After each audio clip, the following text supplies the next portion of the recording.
그럼 윤석열은 또 김건희는 광기로 그런다, 망상 속에 네, 그런다, 광기와 망상이라고 돌았다 보면 되죠. 하더라도 국힘은 왜 그럽니까? 이렇게 그러니까 100명이 넘는 국회의원이 한꺼번에 망상, 한꺼번에 광기, 한꺼번에 돌았다? 그래서 저는 이 네. 사람들에 대해서 레밍 정치라고 이름을 붙였습니다. 아, 설치류 레밍 네, 네. 아시죠? 네, 네. 뉴트리아하고는 좀 다른 종류입니다. 이거 홍준표가 자주 홍준표가 인용하는, 자주 쓰는 레밍 정치인데요. 분명히 과거를 잘못했습니다. 그리고 이제 성찰하고 새로운 방향을 찾아야 됩니다. 근데 어디로 가야 될지 모르겠는 거예요. 네. 근데 혹시나 무리해서 누가 이탈자가 생기면은 이 무리가 흐트러질 것 같아요. 두려운 거야. 일단 다 모여 있는 겁니다. 레밍처럼 모여 있는 겁니다. 근데 가만히 앉아서 쉬고 있고 생각하고 있으면은 그 중에 반성하는 사람도 나오고 중도로 가자라는 사람도 나오고 윤석열 단절하는 사람도 나오고 또 분열될 것 같은 거예요. 바쁘게 움직여야 돼. 움직여야지 생각을 안 해요. 그래서 거기 앞에 있는 리더 둘이가 어디로 가야 될지 모르니까 예, 쌍권총 둘이가 어디로 가야 될지 막 이리저리 끌고 다닙니다. 이리저리 끌고 다닙니다. 그 주말에도 특별한 일 없어도 의총도 소집하고. 그렇죠. 의총도 끌고 다닙니다. 일단 무조건 이재명 반대하고 끌고 다니는 거죠. 그래서 지금 어디로 올라가냐면 언덕으로 올라가고 있습니다. 언덕으로 올라가는데요. 뒤따라가는 레밍들은 어디 가는지 모릅니다. 네. 앞에 가는 레밍의 엉덩이만 보고 따라갑니다. 그냥 속편하거든. 생각 안 해도 되니까. 그리고 일단 어디 높은 곳으로 올라가는 것 같아요. 전망 좋은 데 가 있구나. 높은 데 올라가면 힘도 들잖아요. 예, 힘들지만 그래도 올라가는 거예요. 그래서 생각도 안 하게 되고. 생각도 안 하게 되고. 네, 그리고 지금 이 레밍 정치하고 있는 겁니다. 저러다가 결국 가면은 벼랑으로 올라가죠. 네. 또 떨어지면 이제 같이 다 죽는 거죠. 뭐 그렇게 제가 이제 표현을 했는데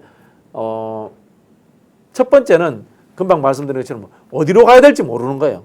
네. 어디로 가야 될지 모르니까 일단 모여 있자. 근데 산 넘어 보니까 또 레밍들이 모여 있는 거야. 이거 정광훈 등 네, 모여 있는 거예요. 네. 이 아스팔트 이 난동 세력이 모여 있는 거예요. 그래 저기로 합치자. 중간에 절벽이 있는지 강이 있는지 모릅니다. 일단 저기로 합치자 이렇게 해서 가는 겁니다. 같은 레밍끼리 일단 모으자 이런 생각으로 가는 겁니다. 생각 없이 미래가 없으니까 그런 부분이 있고요. 두 번째는 저는 범죄자들이 많은 것 같아요. 그 레밍 중에. 네. 윤석열, 김건희가 대놓고 해먹는 정부에서 권력을 누렸던 사람들이 수많은 저는 비리 의혹들이 존재할 거라고 봅니다. 명태균 게이트 의혹들도 있고요. 추경호 예를 들어볼게요. 20억 수수설 나오자마자 계엄이 발효됐을 때 거기에 대해서 계엄 해제를 방해놓는 행동을 했지 않습니까? 그랬죠. 왜? 내가 20억 수수설로 감옥 가느니 차라리 계엄돼가지고 군사 독재로 돌아가는 게 나아. 그리고 그때 되면 난 또 좋아져. 이런 생각하는 겁니다. 국가, 민주주의, 경제 이런 거 관심 없는 겁니다. 나의 안위만 생각하는 겁니다. 저는 국민의힘의 친윤이라고 했던 의원들 중에 절반은 그런 의혹들이 있을 거라고 보고요. 정권 바뀌면은 적폐로 수사받을 사람들이라고 봅니다. 그런 사람들이 목소리를 높여서 주도하고 있는 거예요. 자기 위험을 탈피하려고. 윤상현 보세요. 명태균 게이트 이름 나왔잖아요. 네. 그러니까 거기 정광훈 집회 무대까지 올라가는 겁니다. 우리 구독자들께서 댓글 그렇게 달아주시는데 곽상도가 50억 받았잖아요. 네네. 아들 통해서. 네네. 그러니까 더 근데 흥분해서 이재명은 한 푼도 안 받았다는 거잖아요. 그 차이가 굉장히 큰 거고 이 국힘의 다수 의원들이 그걸 지들은 공포라고 얘기하는 거죠. 그렇죠. 네네. 그 사실은 국힘이라는 정당이 아직도 이제 돈과 조직에 의해서 움직이는 정당입니다. 네네. 그렇다 보니까 이 정광훈이 가지고 있는 조직, 그 다음에 또 조직을 관리하기 위해서는 돈이 필요하잖아요. 네. 그리고 또 이 정치적으로 이 사람들이 보수 안 해요. 그냥 이익 집단이고 기회주의 세력입니다. 자신의 출세욕을 위해서 정치하는 사람들이잖아요. 좋아하는 건 뭡니까? 돈, 명예, 출세 이런 거 아닙니까? 그거 이제 차곡차곡 쌓아오던 사람들이에요. 그러다 보니까 저는 이런 행태들을 보이고 있다 이렇게 생각이 들고요. 또 개중에는 윤상현이라든가 뭐 김문수 이런 사람들 등 대선에 한번 출마해 보겠다. 그런 헛된 망상 꿈꾸는 사람들이 있을 겁니다. 네. 그러니까 대선에 나가려면 경선 통과해야 되는데 경선에는 강한 지지층, 즉 오른쪽 극단에 있는 사람들의 지지를 얻어야지 경선 통과가 되니까 이 극우 아스팔트들하고 결을 맞춰주는 거예요 지금. 그래서 권성동이가 김상옥 의원한테 뭐 야 당론 안 따를 거면 뭐 탈당해 뭐 이러고 압박하는 것도 아까 그 레밍이죠. 레밍이죠. 버전으로 이해할 수 있겠네요. 레밍 중에 이제 조폭 레밍인 거죠. 조폭 레밍인 거죠. 때릴 것 같은. 네. 그렇죠. 그래 우리가 당론을 정한다는 것도요. 공공선을 위한 당론인가 아니면 당리당략을 위한 당론인가 이런 부분들에 대해서 근본적인 판단을 할 줄 알아야 됩니다. 의리라는 것도 마찬가지예요. 윤석열의 의리라는 것은 국가와 민주주의를 위한 의리가 아니고 자기 친한 사람들 술 퍼먹고 놀고 이익 챙겨주는 의리잖아요. 이거는 공적인 영역에 들어와서는 안 된 집단들의 의리인 겁니다. 이른바 소위라고 합니다. 소위. 네네. 이 소위에 의해서 움직이는 사람들이기 때문에 지금 그 국민의힘은 대의를 위한다는 헌법에 명시된 정당의 역할을 못하고 있기 때문에 곧 해체돼야 되지 않을까 뭐 그런 생각까지 듭니다. 아니 그리고 보통 언론 보도를 볼 때 우리가 접할 때 요새 뭐 집에서 종이신문 보는 사람들 거의 없으니까 그 포털 사이트를 통해서 보게 되는 경우가 많잖아요. 네이버 다음. 그런데 자꾸 나오는 기사들이 뭐 윤석열 지지율이 최고 지지율이 나왔다 막 이런 거. 그 다음에 국민의힘 소속의 정치인들이 대선 여론조사를 하니까 각각이 뭐 십몇 %씩 쫙 되고 이런 게 나와요. 근데 야 그러면 다음 대선은 그거 합하면 국힘이 되는 거 아니야? 이래가지고 약간 색깔리기도 하고 어떤 사람은 또 힘도 없는 것 같은데 일단 윤석열 지지율 여론조사 어떻게 봐야 됩니까? 윤석열이나 그 지지 세력이나 전부 다 퇴출되어야 될 악의 축이다라는 생각이 드는 거예요. 네. 나쁜 짓을 하니까 지지율이 오릅니다. 이게 뭡니까? 깡패입니다. 조폭입니다. 범죄 집단입니다. 지금 윤석열 일당들과 그의 지지 세력들도 저는 범죄 집단이라는 생각이 듭니다. 내란을 일으키고요. 그다음에 우리 앞서 이 제보가 들은 것처럼 총을 쏴가지고 경호처를 혼란에 빠뜨리고 들어오는 경찰들과 유혈 사태를 만들어라. 이런 이 유혈 사태를 획책하니까 지지율이 오른다. 범죄자 집단입니다. 네. 저는 정광훈 목사 등 그분들도 똑같은 취급받아야 된다고 봅니다. 그게 저는 이 여론조사가 보여주는 하나의 그분들의 정체성 논란인 것 같다라는 생각이 들고요. 여론조사 회사에 대해서 의심하는 분들도 많더라고요. 그렇죠. 그게 무슨 여론조사입니까? 첫 질문이 윤석열을 지지합니까? 이렇게 전화가 질문이 온답니다. 네. 그러면은 자 그러면 박 선생님 바로 끊잖아요. 끊죠. 네. 바로 끊죠. 그래 윤석열을 지지하지 않는 사람은 전화를 받지 말고 여론조사에 응하지 말라라는 하나의 잔꾀죠, 그죠? 아 그러면은 전체 표본을 보자는 게 아니라 네네. 이를테면 5%니 10%니 아주 극단적인 여론이 사실 존재하는 건 사실이니까요. 여론 조작이죠, 사실은. 아 그분들만 여론조사에 응해라. 그렇죠. 그렇게 그분들에서 정치적 성향에 대해서 물어보면은 네. 보수가 많이 나올 겁니다. 보수 과포집시키기 위한 하나의 장꾀죠.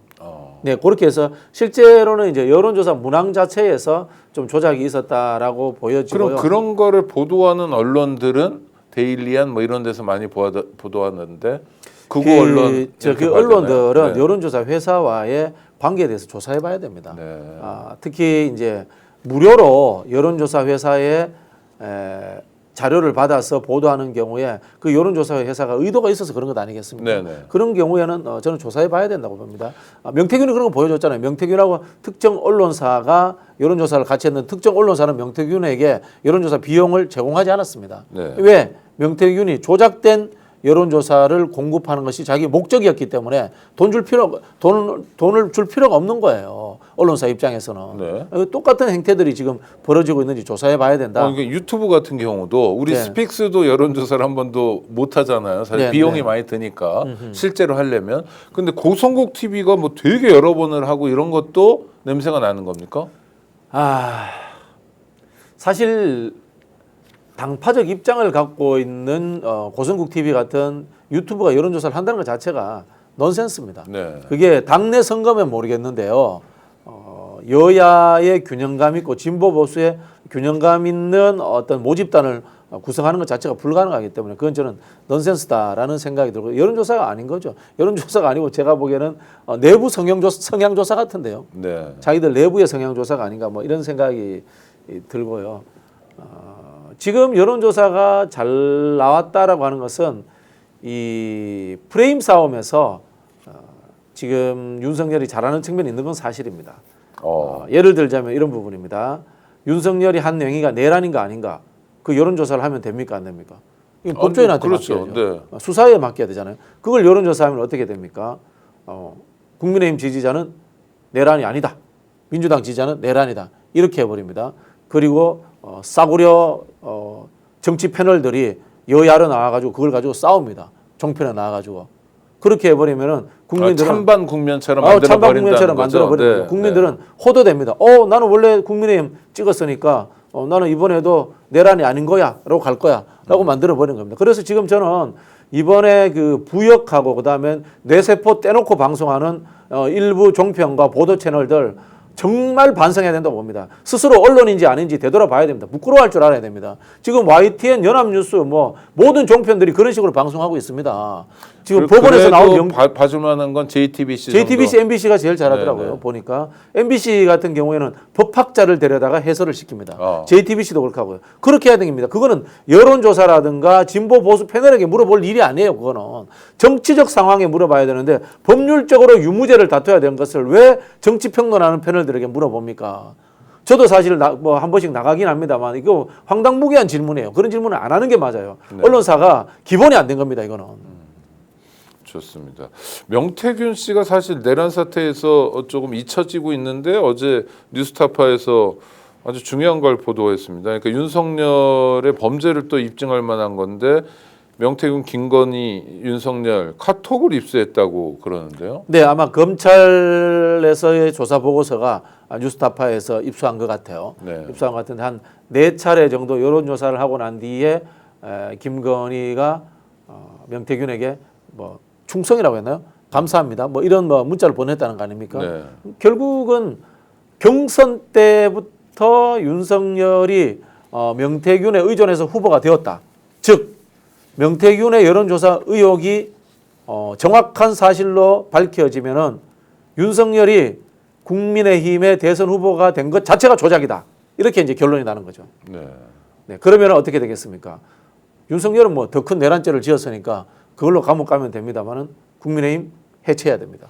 아니 그러면 그렇게 명태균 뭐 이게 얼마나 훌륭한 사람인지 모르겠지만 명태균이라는 싸구려 브로커를 통해서 여론 조작을 했고 그게 성공해서 네네. 국민의힘이라는 제1야당의 대통령 후보가 됐고 그것도 정치를 오래 했던 유승민, 홍준표 또 원희룡 등과 싸워서 이겼고 그렇죠? 네.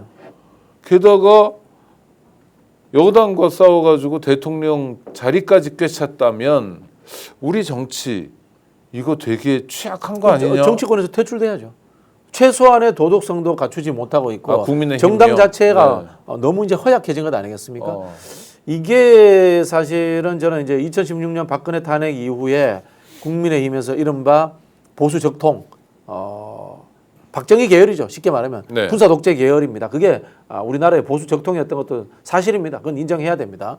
그 사람들이 밀려났어요. 그 중에서도 특히 이제 경제 관료들이라든가 이 정부의 이 산업화에 참여했던 세력들이 연령대도 이제 밀려날 때가 됐고, 네. 그리고 또 이 흐름상으로 그 사람들은 그렇게 극단적이지 않아요. 그 이유가 뭔가 하면요. 우리가 이제 DJ 정부, 노무현 정부, MB 정부를 거치면서 글로벌하게 신자유주의가 세계를 지배했다라고 이야기하잖아요. 네. 근데 우리 저기 국장님도 아시겠지만 한국의 관료들은 전부 다 케인지언이에요. 네네. 뭐 진보고 중도고 보수할 거 전부 다 케인지언입니다. 작은 정부가 싫어요 공무원들. 공무원들 작은 정부가 싫어요. 큰 정부를 좋아하고 수요 조절을 해야지만이 이 공직자들의 존재 이유가 있기 때문에 그리고 승진할 가능성도 승진할 가능성도 있고요. 그래. 전관도 챙기고. 맞습니다.